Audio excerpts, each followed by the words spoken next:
अगमबोधदाता सुबुधिनिधि विशाल क्षमाशीलयति धीरगम्भीरज्ञानम्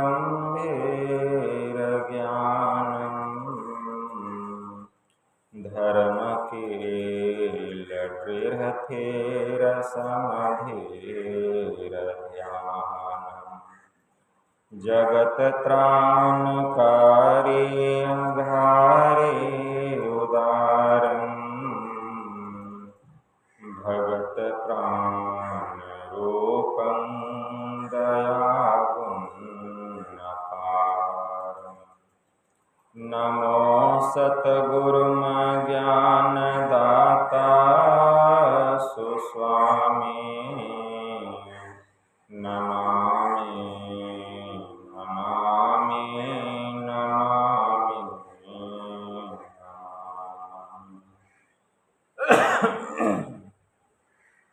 नमामि नमामि नमामि महाराज सद्गुरु है राजन को राजा है जिनकी कृपा से सर्व काजा भने में ही सोए परम गुरु नमामि नमामि नमामि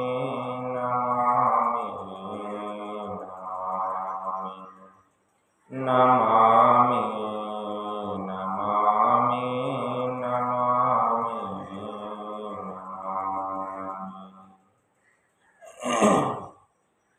श्री सद्गुरु महाराज की जय।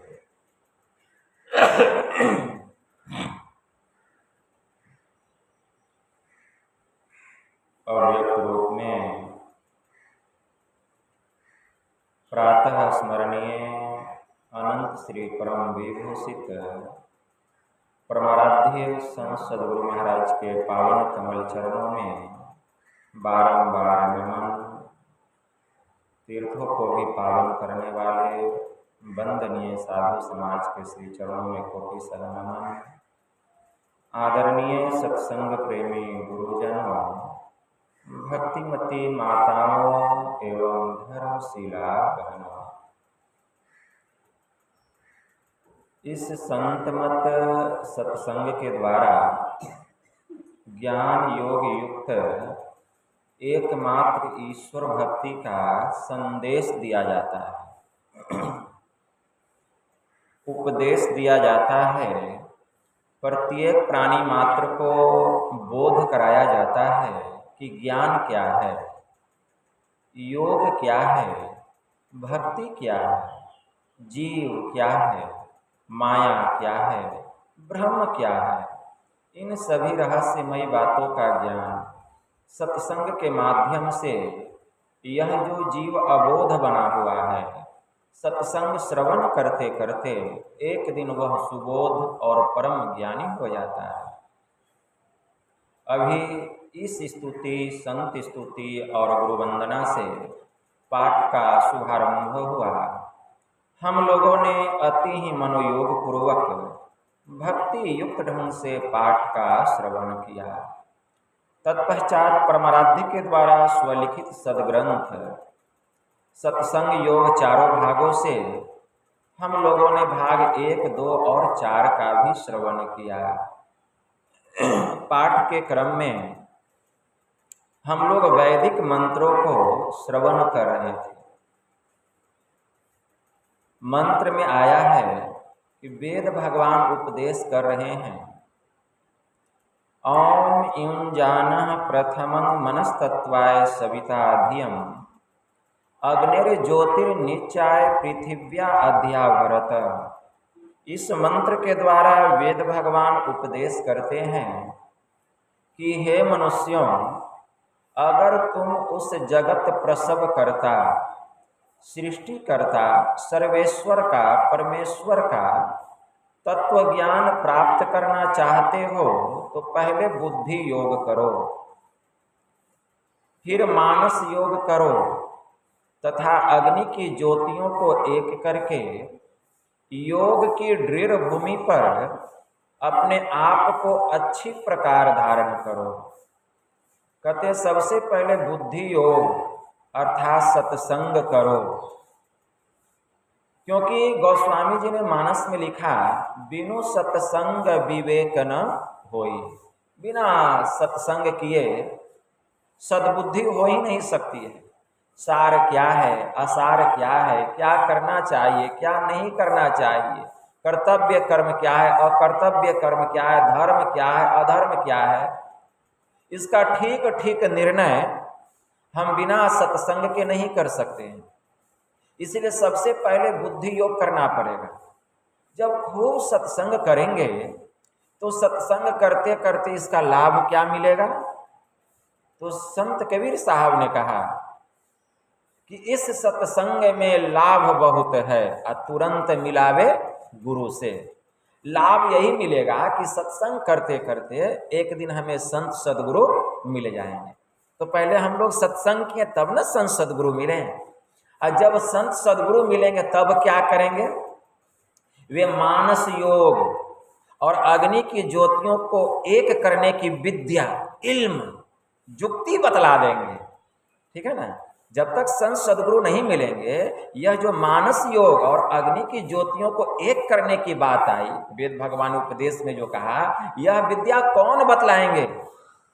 सत्संग करते करते संत सदगुरु मिलेंगे और संत सदगुरु इस इल्म को, इस विद्या को बतलाएंगे। इसलिए वेद में दूसरा मंत्र आया है, ठीक है ना? ओम युक्तवाय सविता देवान सबर्यतो धिया दिवम बृहद ज्योतिः करिष्यतः सविता प्रसुवातीतान। इस मंत्र के द्वारा वेद भगवान उपदेश करते हैं कि हे योगाभ्यास सीखने वाले मनुष्यों, सच्चे सदगुरु के द्वारा ही योग का भेद जानकर तुम अपने भीतर की महान दिव्य ज्योतियां और दिव्य गुण युक्त अनाहत नाद दोनों को प्राप्त करो। और वह संत सदगुरु जिनसे इस योग का भेद जानना चाहिए, इसके लिए निमित्त मतलब एकमात्र ईश्वर से इस प्रकार की स्तुति करो कि हे जगत प्रसव करता ईश्वर, आप ऐसे विद्वानों को, ऐसे संत सदगुरु को इस धराधाम पर भेजें जिनसे हम इस योग का भेद जानकर अपने भीतर की महान दिव्य ज्योतियां और दिव्य गुण युक्त अनाहत नाद दोनों को प्राप्त करें और आप सुख स्वरूप परमात्मा को जान सकें, आपको पहचान सकें। इसलिए सत्संग करते करते संत सदगुरु मिल जाते हैं और वे हमें यह इल्म बतलाते हैं, यह ब्रह्म विद्या बतलाते हैं। मानस योग करने की मतलब पहले मानस जप और मानस ध्यान करो, फिर अग्नि की ज्योतियों को एक करने की विद्या बतलाते हैं। ठीक है ना? अग्नि की ज्योतियों को एक करने की विद्या अर्थात दृष्टि की दोनों धारों को एक करने की जुक्ति कहाँ? तो योग की दृढ़ भूमि पर अग्नि की ज्योतियों को एक करने के लिए कहते हैं। योग की दृढ़ भूमि किसको कहा गया? याज्ञवल्क्य जी महाराज आए हैं अत्रि मुनि की कुटिया में। जब अत्रि ऋषि की कुटिया में महर्षि याज्ञवल्क्य जी महाराज आए हैं तो अत्रि ऋषि जिज्ञासा करते हैं कि हे याज्ञवल्क्य जी महाराज, मैं जानना चाहता हूँ कि वह जो अनंत और अव्यक्त आत्मा है उसको हम कैसे जानें। तो महर्षि याज्ञवल्क्य जी महाराज कहते हैं कि हे अत्रि ऋषि, वह जो अनंत और अव्यक्त आत्मा है वह अविमुक्त में प्रतिष्ठित है। पुनः अत्रि ऋषि जिज्ञासा करते हैं कि हे याज्ञवल्क्य जी महाराज, मैं यह जानना चाहता हूं कि वह अविमुक्त कहाँ प्रतिष्ठित है। पुनः याज्ञवल्क्य जी महाराज कहते हैं कि हे अत्रि ऋषि, वह जो अविमुक्त है वह वरुणा और नासी के मध्य में, बीच में प्रतिष्ठित है। पुनः अत्रि ऋषि जिज्ञासा करते हैं कि हे याज्ञवल्क्य जी महाराज, मैं जानना चाहता हूं कि वरुणा और नासी क्या है।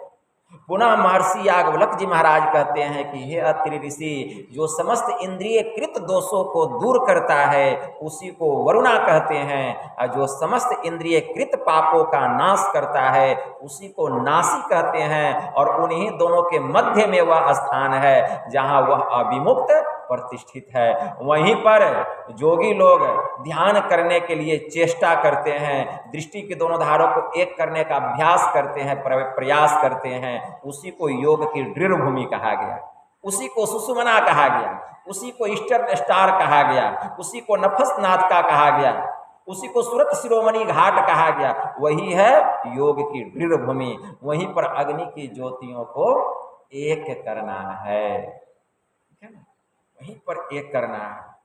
तो यह विद्या कोई साधारण विद्या नहीं है, यह ब्रह्म विद्या है। इसी से मिलते जुलते हम गुरु महाराज के पद को अभी सुन रहे थे कि मन तुम बसो तीसरो नैना, मह तह से चली दी जोरे, अस्थूल नैन निजधार दृष्टि, दो सन्मुख जोरो रे, अजोरी जकरी सुषमन में पैठो, गगन उरी जोरे। तन संग त्यागी त्यागी उरी लीजो धार धरी जोरे, में ही चेतन ज्योति शब्द की सो पकड़ी जोरे, मन तुम बसो तीसरो नैना, मह तह से चली दी जोरे। गुरु महाराज कहते हैं कि तीसरे नयन में वास करने के लिए शिव नेत्र जिसको कहा गया, ठीक है ना। संत कबीर साहब के पास एक व्यक्ति आए, उन्होंने कहा कि बाबा हमने दीक्षा ले लिया। कहा तुमने ब्रह्म दीक्षा ले लिया? कहा कि हाँ बाबा। तो बतलाव इस शरीर में मन कहाँ रहता है? अब बाबा ये तो हमारे गुरु महाराज ने बताया ही नहीं। तो क्या उस गुरु से काम चलने वाला नहीं है। इस तन में मन कहाँ बसत है, निकस जाए नौठोर, अब गुरु गम हो तो बतलाइए। अगर गुरु से दीक्षा लिए तो अनातर कर गुरु, और न तो उस कच्चा गुरु से काम चलने वाला नहीं है। तो वे भक्त कहते हैं बाबा आप ही बतला दीजिए, हम आप ही को अपना गुरु बतलाएंगे। जब वो कच्चा गुरु है काम नहीं चलेगा। संत कबीर साहब कहते हैं सुनो, अरे नैनो माही मन बसत है, निकस जाए नौ ठोर, गुरु गम भेद बतलाइया, सब संतन सिरमौर। मन का वासा कहाँ है? नयन में। कौन नयन? त्रिनेत्र में, जिसको शिव नेत्र कहा गया, उसी में मन का वासा है, ठीक है ना। वहीं पर अपने मन को लगाना है, क्योंकि हमारा मन जो है वहां से हट गया है, हमारा मन वहां से हट गया है। फिर मन को समेट करके उसी केंद्र पर लगाना है। उसी को योग की दृढ़ भूमि कहा गया। वहां लगाने के लिए कुछ मोटी उपासना है, उसी को मानस योग कहा गया। मानस जप और मानस ध्यान। क्योंकि जब तक कोई बालक मोटे मोटे अक्षरों को लिखना सीख नहीं लेता है, उसको महीन अक्षर का ज्ञान नहीं होता। तो यह मोटा अक्षर है, मानस जप और मानस ध्यान। मानस जप और मानस ध्यान भी कोई साधारण बात नहीं है। हमसे जप ठीक ठीक नहीं होता है, मानस ध्यान कहाँ से होगा? मानस ध्यान ठीक ठीक नहीं होता है, दृष्टि साधना कैसी होगी? और शब्द साधना तो बहुत दूर की बात है, निदानुसंधान की साधना। इसीलिए पहले कुछ काल तक हमें अपने मन को जप में लगाना चाहिए। आप जप कीजिए, देखिएगा मन गप करने लगेगा। कहाँ कहाँ गए, क्या क्या खाएं, किस किस से मिले, और जहाँ नहीं गए, जहाँ कुछ नहीं खाएं, वो सब भी खा रहा है मन, घूम रहा है मन, फिर रहा है। इसीलिए हमारे परमाराध्य ने कहा, जहाँ जहाँ मन भगी जाए, ताही तह तह से तत्क्षण फेरी फेरी ले आइए लगाइए ध्येय में आप। ऐसे ही करी प्रत्याहार, धारणा धारण धरी के, अरे हारे में ही और आगे बढ़िए चढ़िए धर धारा धरी के। इसलिए जहाँ जहाँ मन भाग जाए, मन को समेट समेट करके ध्येय वस्तु पर लगाना चाहिए। मतलब अगर हम जप कर रहे हैं, मन भाग गया, तो मन को समेट करके जप पर लगाना चाहिए। अगर कुछ काल भी हमारा जप हो जाए, कुछ काल भी, अगर जिसका जप होगा उसका मन तो जानेगा ना कि मेरा मन जप में लगा। जप हम करेंगे तो आपको पता चलेगा कि हम जप कर रहे हैं कि गप कर रहे हैं, और आप जप कीजिएगा तो हमको पता चलेगा आप जप कर रहे हैं भीतर में कि गप कर रहे हैं। तो जो जप कर रहा है और जो गप कर रहा है, उसी को पता है कि उसका जप कर रहा है मन कि उसका गप कर रहा है मन। तो अगर हमारा मन से ठीक ठीक मानस जप हो जाए, कुछ कुछ काल के लिए भी, 2 मिनट के लिए भी, तो जप पर से मन को हटा करके इष्ट के रूप में, नाम संबंधी रूप में मन को लगाना चाहिए। ये नहीं कि जप कर रहे हैं तो कर रहे हैं, ठीक है ना। अब बैठे साधना करने के लिए हमें मानस जप भी करना है, मानस ध्यान भी करना है, दृष्टि साधना भी करनी है, और जपे करते करते पैर दर्द करने लगा, आप बैठने का इच्छा नहीं, उठ गया, तो तीनों क्रिया किस लिए बतलाया गया है। एक व्यक्ति मेरे पास आए, कहें बात जप करते करते पैर दर्द करने लगता है, जप होता भी नहीं, उठ जाए, नहीं, तीनों क्रिया करके उठना है। कोशिश कीजिए कि मन से जप हो, मानस ध्यान हो, अगर नहीं भी होता है, ठीक है, लगे कुछ होने लगे तो फिर मानस ध्यान कीजिए, फिर दृष्टि साधना, तीनों क्रिया करना है, ठीक है। ये नहीं कि एक क्रिया करके उठ गए, अगर ऐसा बात रहता तो तीनों क्रिया क्यों बतलाई जाती, एक ही ना क्रिया बतलाई जाती, इसलिए तीनों क्रिया करके उठना है। तो कुछ देर अगर मानस ध्यान भी करें, मतलब इष्ट के रूप वो सन्मुख एकदम सामने में निहारें, उसको देखें कि हमारे इष्ट ऐसे हैं, ठीक है ना, मन को टिका करके, दृष्टि को टिका करके देखें। अगर कुछ देर के लिए भी मन वहाँ से भी भागेगा, ठीक है ना, परम संत बाबा देवी साहब गुरु महाराज से कहने की कृपा किए कि लाला क्या तुम अपने इष्ट को हूबहू अपने मानस पटल पर उतार लेते हो, तो नहीं गुरु महाराज, धुंधला दिखाई देता है। परम संत बाबा देवी साहब कहने की कृपा किए कि मैंने एक ही बार अपने गुरु महाराज को देखा, ठीक है ना, और अपने मानस पटल पर उनको उतार लिया, एक ही बार देखा, कैसा ध्यान था। तो इस तरह हमें अपने इष्ट को देखना चाहिए सामने में। अगर हमारा मानस ध्यान हो जाए तब दृष्टि साधना, दृष्टि साधना यह सूक्ष्म ध्यान है, ठीक है ना, दृष्टि साधना सूक्ष्म ध्यान है। इसके लिए क्या करना पड़ेगा, हमारा आसन तो एक होना ही चाहिए, ठीक है ना, और एकदम आंख बंद है, सामने में अंधकार है, इसी अंधकार में रह करके हमने मानस जप किया। हम जो जप किए तो कहाँ थे, हमारा मन अंधकार में था, ठीक है ना, लेकिन अंधकार गौण था, क्यों, क्योंकि हमारा मन जप में लगा हुआ था। हम जो मानस ध्यान किए अंधकार में रह के किए, लेकिन हमारा मन इष्ट के रूप में लगा हुआ था, तो अंधकार गौण था, लेकिन सामने में तो अंधकार था। अब मानस जप भी हो गया, मानस ध्यान भी हो गया, तो सामने में क्या बच गया, सामने में अंधकार रह गया।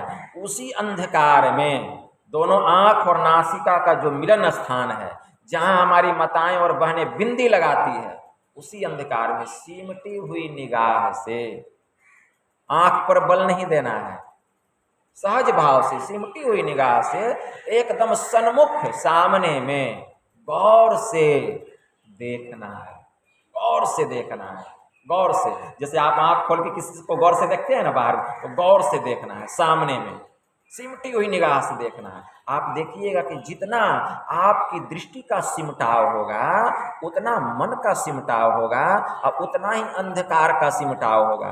वही अंधकार जो पर्वत के समान है, जिसका ना आदि का पता है ना अंत का पता है, सिमटते सिमटते अंधकार तिल बिंदु के समान हो जाएगा।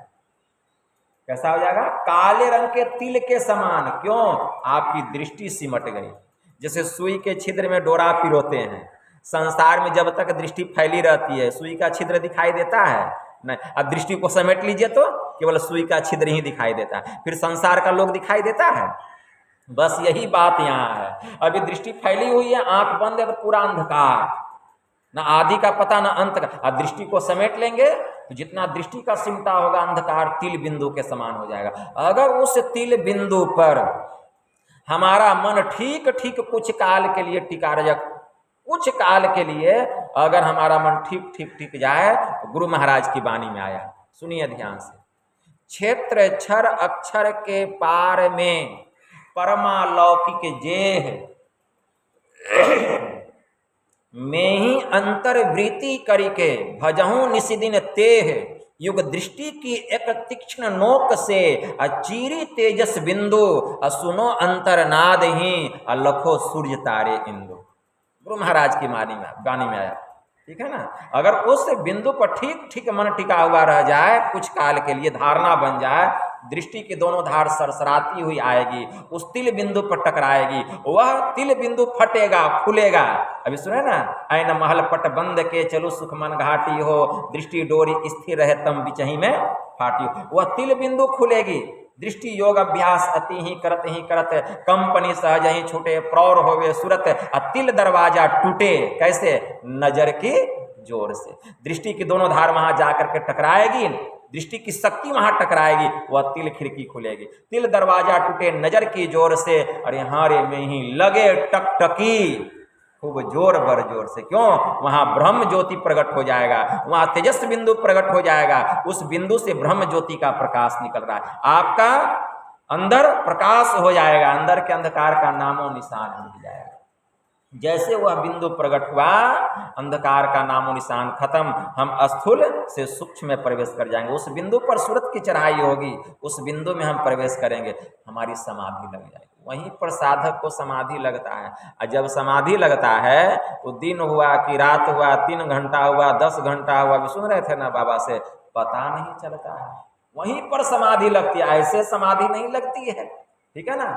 इसीलिए गुरु महाराज की वाणी में आया, साधन में पग जाए अति ही गंभीर हो, या तन शुद्धि नहीं रहे धीर बलबीर सो, सांझ भोव भोर दिवस रैन कछु जानत नाही, और यहाँ रे में ही बाहर जरवत रहे माही चेतन सही। क्यों?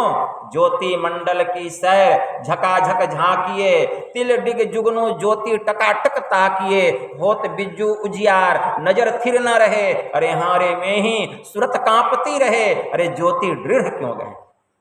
सूरत तो भीतर में चल रही है, चेतन चल रही है, बाहर में यह जड़ शरीर बैठा हुआ, भीतर में जो चैन मिल रहा है, जो सुकून मिल रहा है, जो शांति मिल रही है, उस सुख का बखान कौन कर सकता है? जिसने उस सुख को प्राप्त कर लिया है।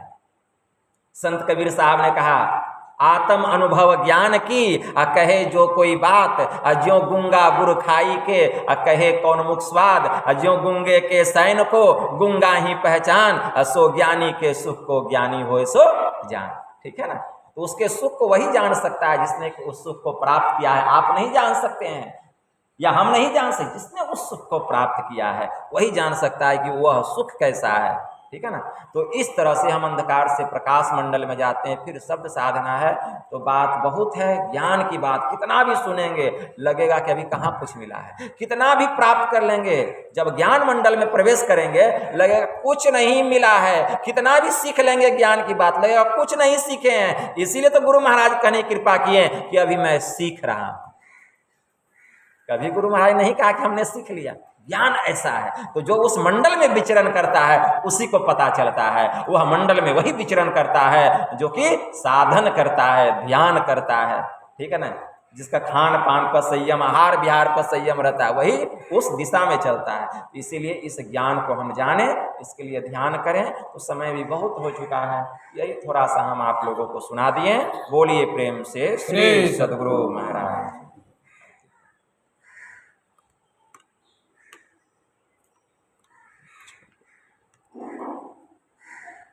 करो, तुम्हें करो आरती।